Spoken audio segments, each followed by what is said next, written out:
You've built a very successful company in Dolby Laboratories. Can you talk a little bit about that? What is the key to success for you in terms of the company that you built? The key to success. Well, I'm sure there must be many keys, but the simplest ones are probably the most important, like don't lie, cheat, steal, and things like that, and treat everybody as even-handed as you can. I've tried to use that principle, and I think it's worked out pretty well. How do you foster creativity among your staff? It's pretty hard to foster creativity. Um, I think you've got to look out for creativity in the hiring process, and find out how people respond to questions and challenges and things like that. Um, Finding truly creative people is one of the most difficult parts of running a company. Is there a process that you go through?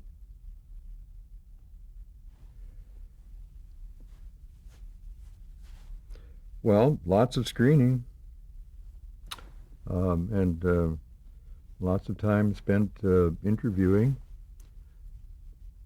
It's a very time-consuming process.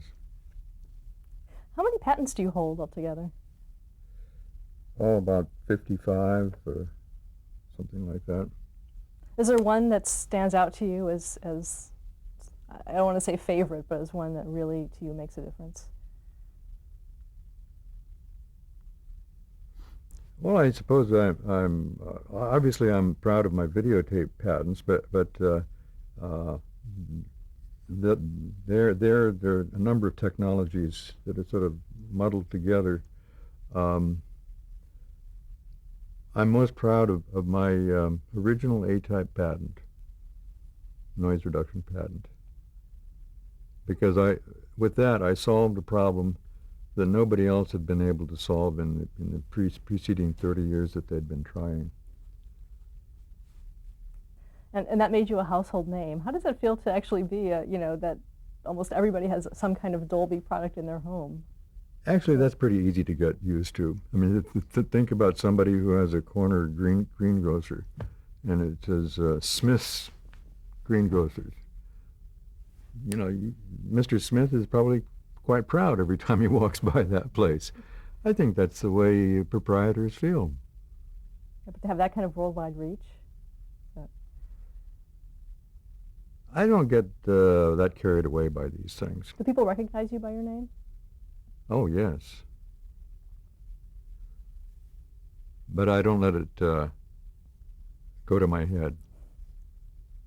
And our last question that we ask all of our interviewees is, how would you like to be remembered? As a nice guy. And that'd be good enough for me. Well, thank you so much for sharing your story with us. You're welcome. Thank you. Good interview. Yep. Okay.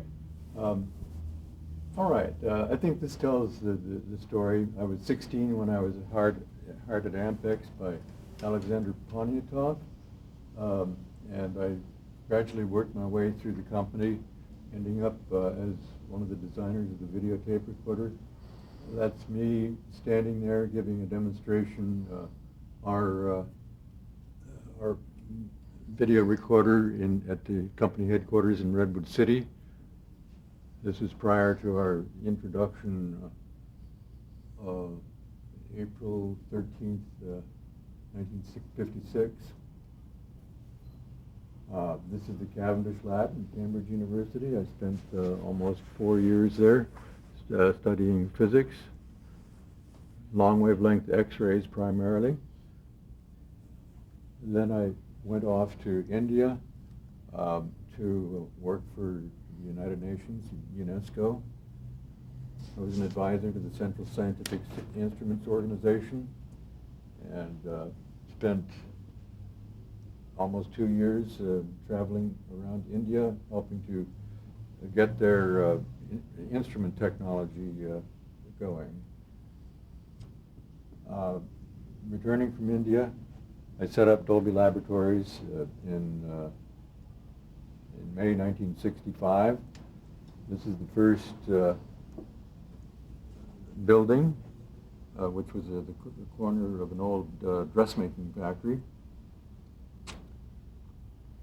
This is the registration of business names.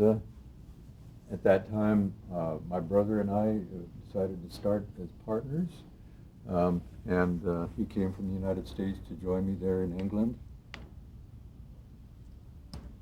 Eventually, he and his wife decided to return to California, and I continued by myself running the company.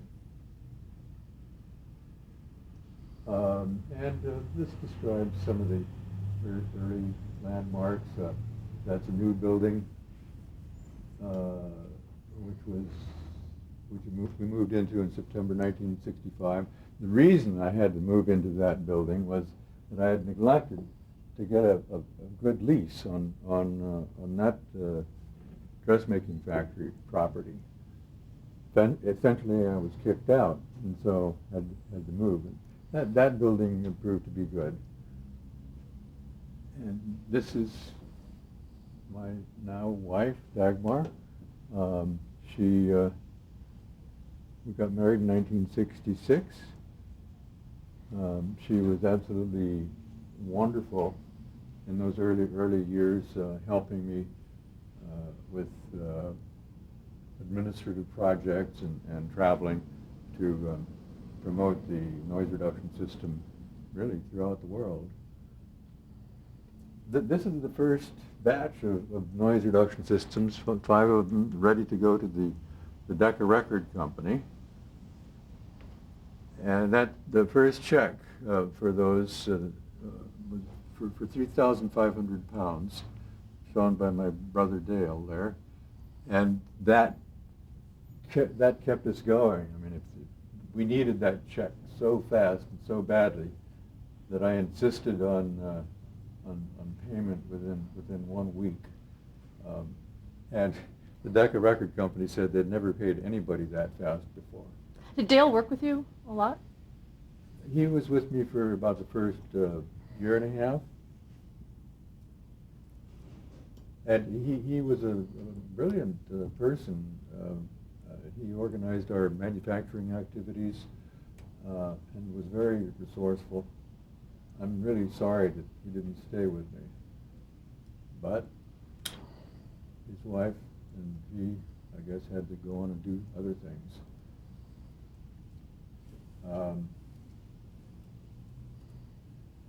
This is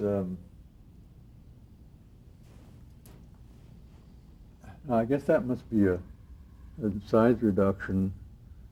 That's not a full-size LP record.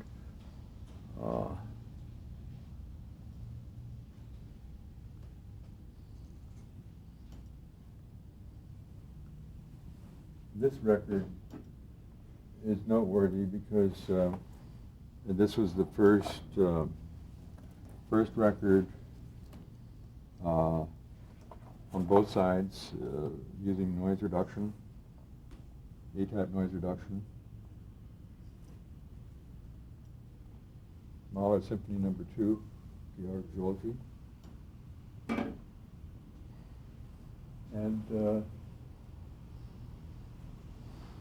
we opened an office in New York before very long. We also attended various professional society exhibitions. That's David Robinson, who was with me for many years, and only recently has left. And that's me.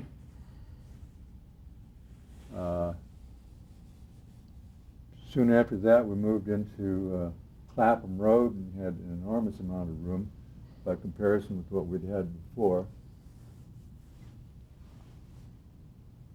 This is a picture of Joe and Alan, who joined in 1969.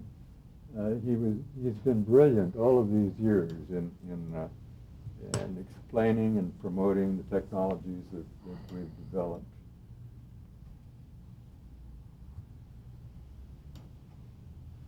these describe some of the audio, let's say consumer audio noise reduction activities that we were involved in.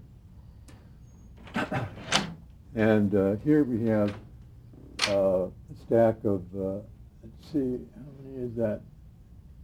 10. I guess that's, what, 9 or 10 noise reduction units there, each one of them having 2 channels. You can see how badly the people in the recording studios needed noise reduction if they were willing to put up with a whole rack of equipment like that in their recording room. We devised a more compact model a year later. And this is Tommy, the movie. That was one of the first, I believe it might have been the first Dolby stereo soundtrack. Okay, this is drawing number 1, which I drew out, designed just as soon as I arrived in London. And I arrived there, you see, this says June 3, 1965. So I arrived in London, I think on 17th of May, 1965. So as soon as I got myself together, I wanted to draw up this design for a video noise reduction system.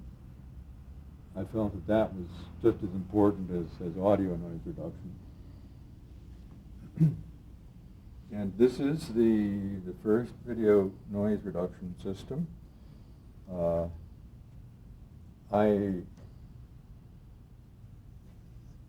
In fact, this is the second video noise reduction system. It's all vacuum tubes, as you can see.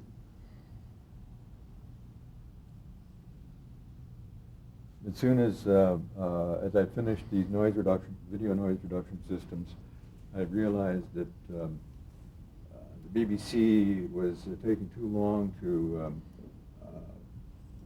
carry on their analysis of what these things were good for and how they would be used. I thought I'd better move on, so I started immediately on the design of the A301 noise reduction system.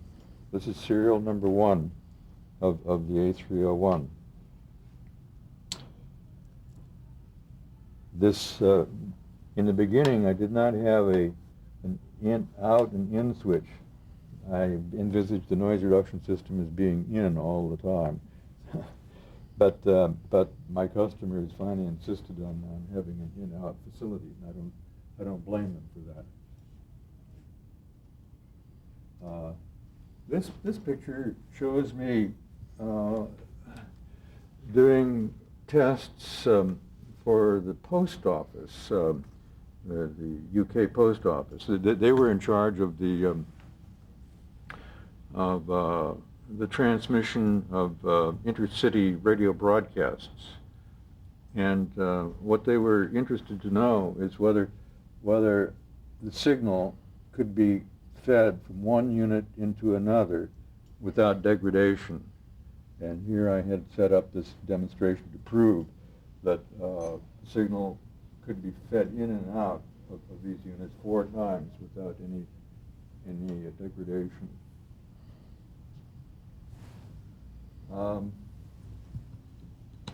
This is not the first KLH tape recorder using B-type noise reduction. It's the second one. The first one was the Model 40. This is the Model 41.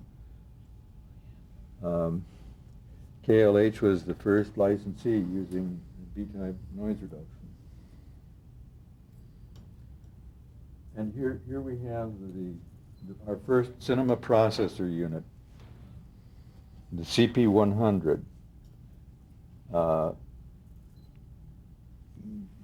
Johan Allen had gone out to analyze what we needed to do to improve sound in the motion picture business, and he came back with recommendations.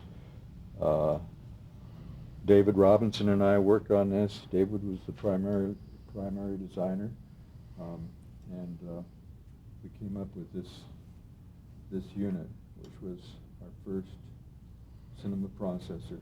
This would be installed in the projection room of the movie theater. And of course, by now we've had quite a few generations of these things produced. So this is a very quick introduction into the Dolby Labs history.